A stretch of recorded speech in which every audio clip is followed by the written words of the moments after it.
Hi, this is Alyssa Brookley with Who Let Us Out. So amazing to meet you. I love what I've seen so far of the show, and I love the fan reception of just every...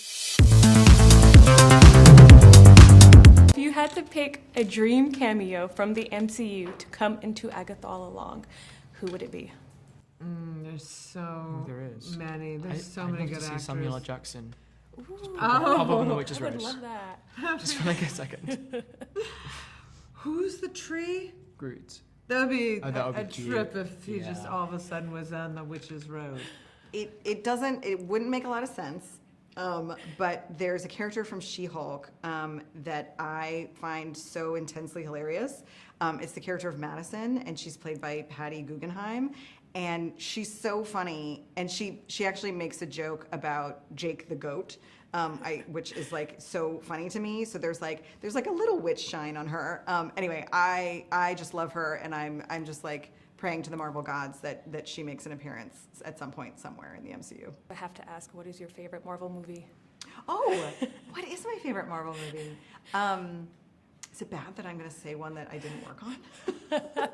I mean, truthfully, it's Thor Ragnarok. I love Thor Ragnarok, and here's why: is because it is like, as a writer, it is so like infinitely clever to me that the plot is explained in a monologue at the opening of the movie. That I can't remember the character's name. He's Surtur, I think is his name. He's that like big fire god guy, and he says the plot.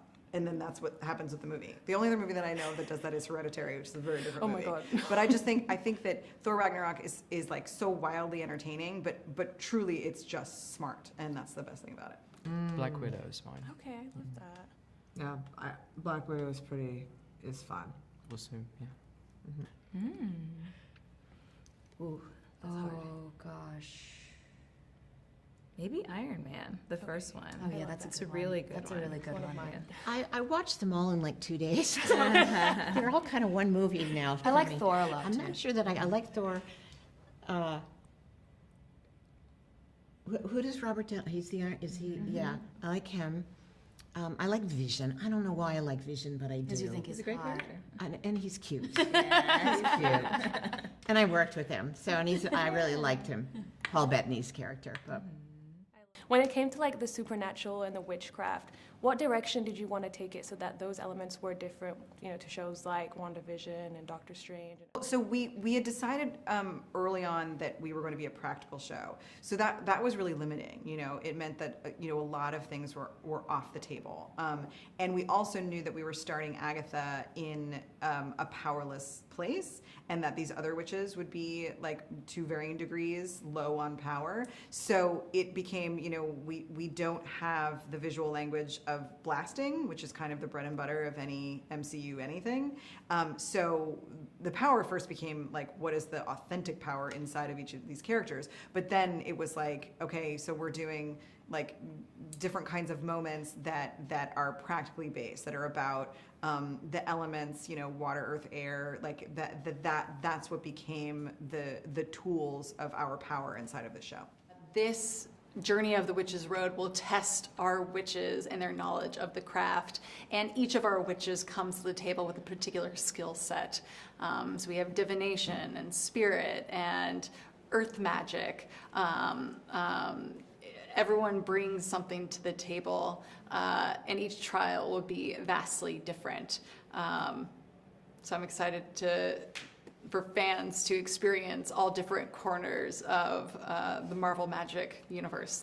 Well, there's so much magic in the Marvel comics in general, so it's so cool that the cinematic universe is also utilizing that, and I just hope that it gets deeper and deeper. And did you guys like draw on any inspiration from like previous shows like The Goonies, Charmed, to like get into character?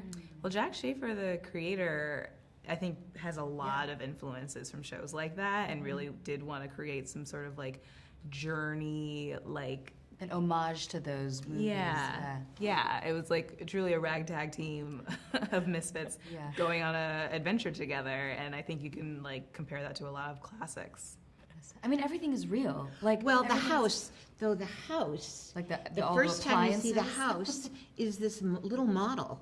It's a little model of a house, and when the camera, so you see us seeing the house, so she sees the house, then we all look, and it's actually just a little model of a house, and to make it look far away. That surprised me a lot. You know, I was really surprised at how real it looked, because then we actually walk up to the house, which is not the model, but it just, that was fascinating to me.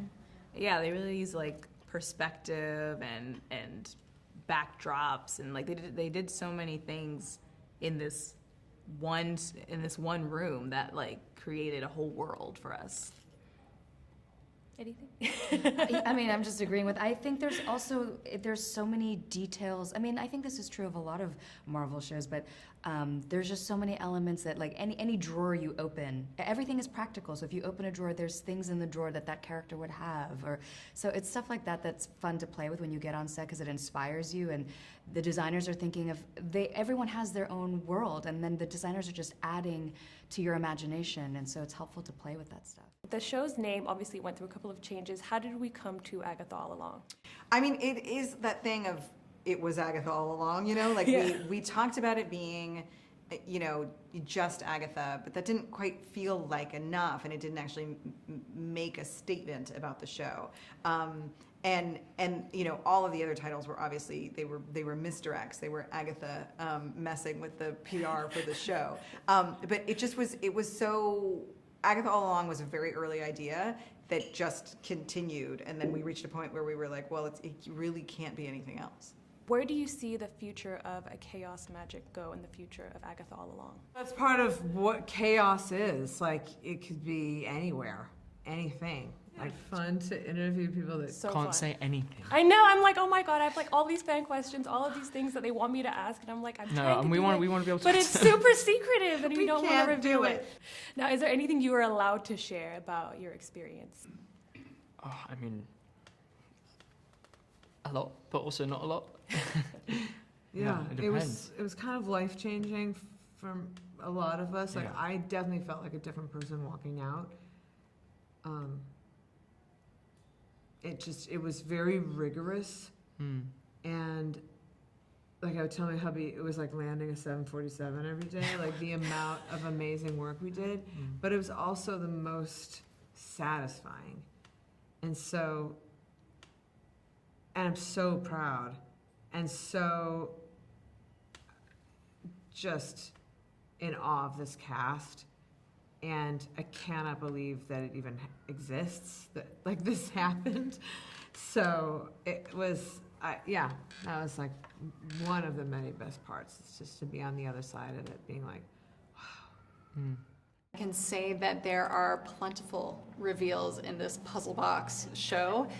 We have references to Suspiria and even Saw in the show. In the way that Wandavision celebrated eras of sitcoms, we celebrate eras and different genres of fantasy and horror. And I think there will be a lot of fan favorite elements and even characters that will be revealed. I feel like this is something where we feel safe, we feel a part of it. And I'm so excited for the world to see it, because it truly reminded me of like some of the best of like when I was growing up and the TV shows that I loved, and you guys are the best. So thank you. It was so lovely meeting you. Nice to meet you. Thank you.